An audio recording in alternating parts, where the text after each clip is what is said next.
Hey, so I almost completely forgot that I had to do a vlog today because it's my sister's birthday, so yeah, I was I was like laying in bed and I was like, oh shit, I was gonna record something today. Technically, I guess you could say yesterday since it is 1 a.m. now, but yeah. So anyways, I think I mentioned that I want to talk about min-maxing and theorycrafting and stuff like that because, as my friends would say, nerd alert, I have this habit of, actually going in and doing min-maxing and theorycrafting and things like that without actually, like, thinking about it. Like, I'm not actively, like, thinking, like, oh, I gotta go min-max my stats and then I gotta go, do some theorycrafting about blah blah blah, but no, like, I just do it now. Ever since I started doing it, like, I just kind of subconsciously do it now. Yeah, for those who don't know, min-maxing, according to Wikipedia, is the practice of playing a role-playing game, war game, or video game with the intent of creating the best character by means of minimizing undesired or unimportant traits and maximizing desired ones. Basically, it means, you know, it's what people typically tend to do, just as a, in general when they play, like, MMOs. Because that's typically where I see it the most often, because those are the games that I play that end up, having any sort of stats that require min-maxing. But basically it's like when you play, say, like a DPS character in an MMO, you want to maximize your stats that give you, like attack power or assault power and like critical, depending on what kind of stats you have in the game, and minimize things like defense and whatnot. And it's one of those situations where you basically are trying to, maximize your damage output by prioritizing what you use to increase your damage. And I mean, the same thing goes for healers, same thing goes for tanks. You want to maximize the stats that give you bonuses or increase your, threat, your mitigation for tanks, and increase, like, your spell power, your spell, mana pool, mana recovery, and then also, like, heal power and, whatever stats you may need. And then theorycrafting. Theorycrafting is the mathematical analysis of game mechanics to discover the best strategies and tactics to maximize player effectiveness. It uses tools such as statistics, ability priority lists, and simulations to analyze strategies. The term was coined, I'm reading on Wikipedia, if you can't tell. The term was coined by the community of StarCraft players as a portmanteau, is that how you pronounce it? I've never actually known how to pronounce it correctly, but yeah. Of StarCraft and game theory, which studies reactions of players in response to game rules. So basically, theorycrafting is like, I do that kind of subconsciously as well. But I'll give you an example of my min-maxing and my theorycrafting. This is actually a to-do list and a to-buy list, which I am not using as a to-do list and a to-buy list really at the time. I was just using it as a notepad. But my chicken scratch. Basically, I have on here for my Wildstar character, I had a list of, gear drops and where they came from. I'm sorry that it's shaking so much because I'm holding it with one hand and it's a really awkward angle. But yeah, I have, like, stuff like my gear. I have, like, in Wildstar, there's, like, rune sets and then runes you can make and whatnot and different rune types and blah blah blah blah. And I was writing down which ones I needed, and this is all my DPS stuff, like which ones I needed for what, and what mats I needed for each. And then oops, I also have on here, like, I was writing, you can't really read it, but those are some notes about, like, tanking. And I was actually writing down, like, I actually do stuff like this where I write down things like, I was running tests on my DPS, and like, I was hitting my friend who is a tank, and I was hitting him, seeing how much damage I did with certain modifiers and whatnot. And then I have this page, which is for my tanking spec, and it's just a bunch of stuff about my runes again, and about my gear and what I needed, and materials and whatnot. And I do shit like this all the time. Like, to be completely honest, there was this game that I played, a mobile game that I used to play on my phone, on my iPhone before I destroyed it, called Pirate Maidens, and it was one of those TCG games, and you know, it was one of those ones that was kind of simple. It was in area games, and the reason why I started playing it is because at the time, I was playing this other game by area called Scarlet Blade. Look that up at your own risk. I'll give you a warning, the selling point of the game was over-sexualization, but I played it just to check it out, honestly. And I played it for a while. I'm one of those people who actually, like, you know, like, people get all fed up about over-sexualization of women in video games, but I honestly don't care. And anyways, at the time that I was playing that game, I found Pirate Maidens on the iOS store or whatever, the App Store, and I downloaded it just to check it out, because it's like you could get stuff, because it's the same company, so they're telling you, like, hey, you know, sign up for this game and get this loot from the game for your other game and whatnot. So it's like, okay, whatever.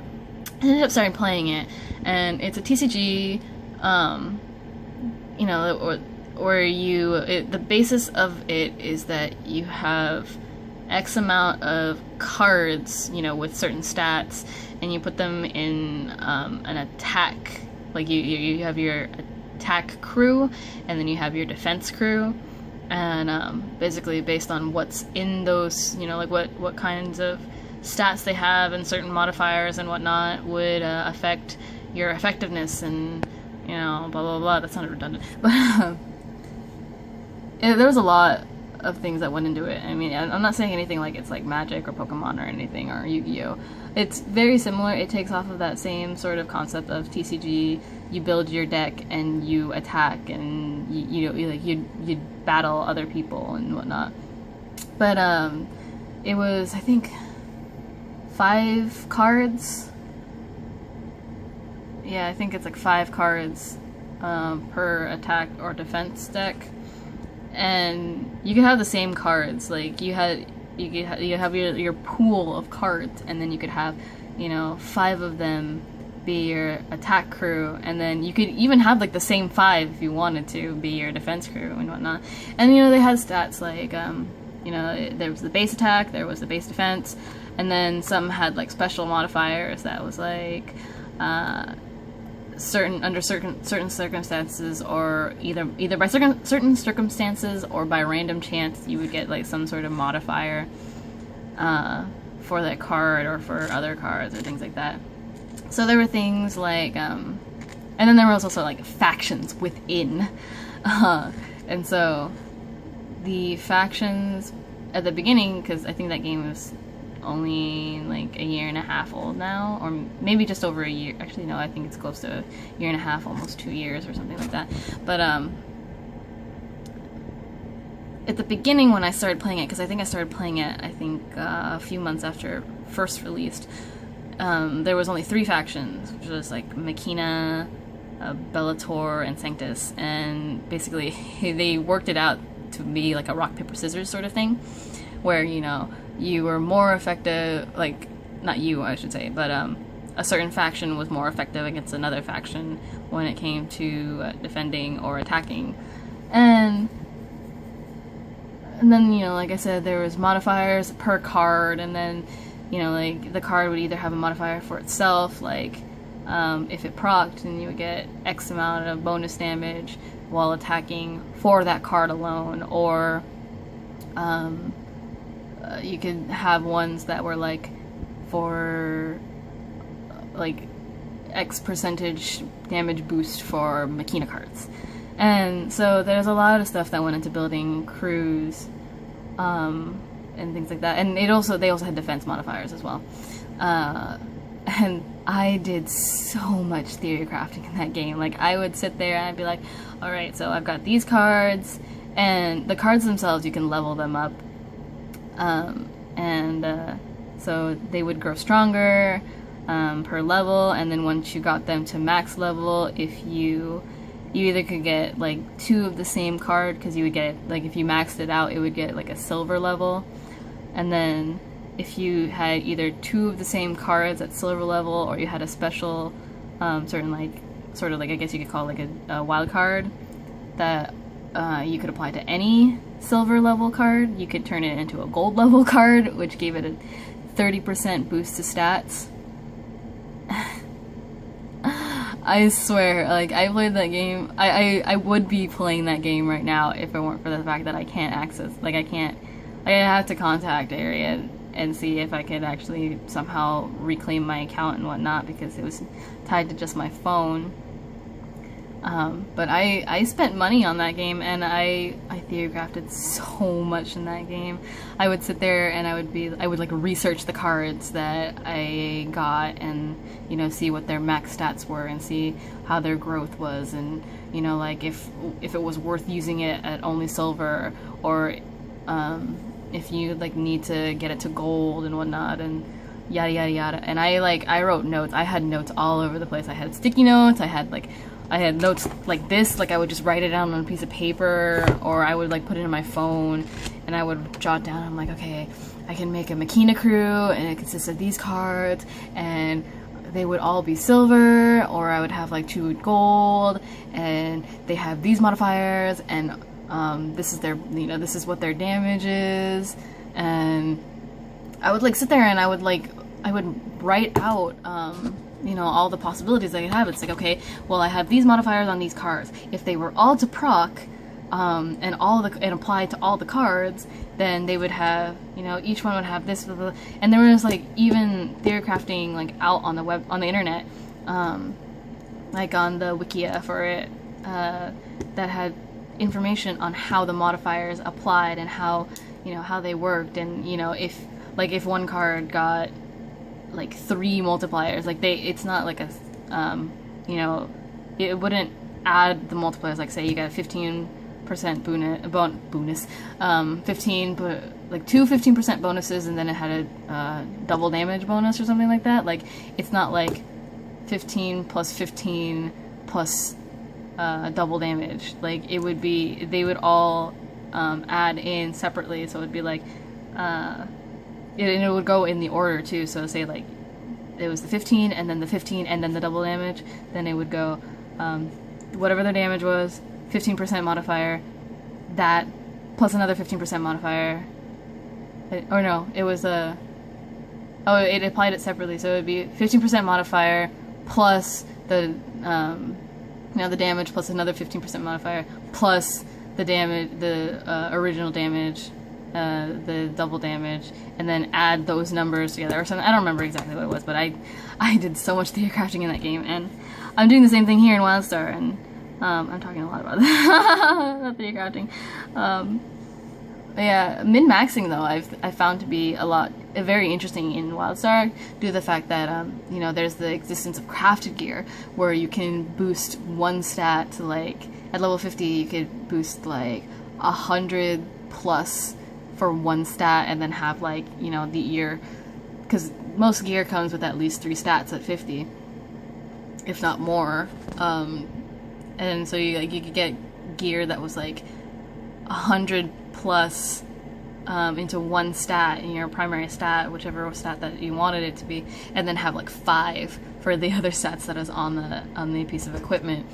And but it's very interesting because it's less of, you know, dumping all your points into one stat, and more of, you know, having a priority of stats. I mean, most games usually do that very similarly like that, where, you know, you try and maximize one stat, and then you also try and add in other stats along the way.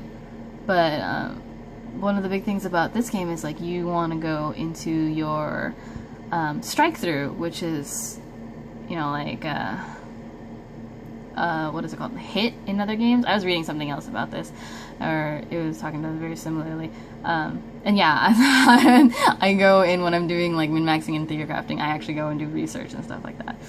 And I'm about to run out of video space, but basically when it comes to WildStar, like I've been doing the same thing where it's, you know, I go in and I'm trying to maximize my stats, but it's kind of difficult because there's a lot of pieces of gear that are like random. Like you can get like a piece of gear that's known as best in slot, but the particular one that you got was shitty runes, and it makes it really hard to min-max and theorycraft and, you know, all that stuff in WildStar. And I'm about to run out of space and my video is about to cut off, so I'm gonna cut myself off, because especially with the fact that I've been talking way too damn long. But I'll just made up for it. Like I said, I'm huge in theorycrafting and min-maxing, and so I've actually showed people stuff like this, and, you know, yeah. Anyways, until next time.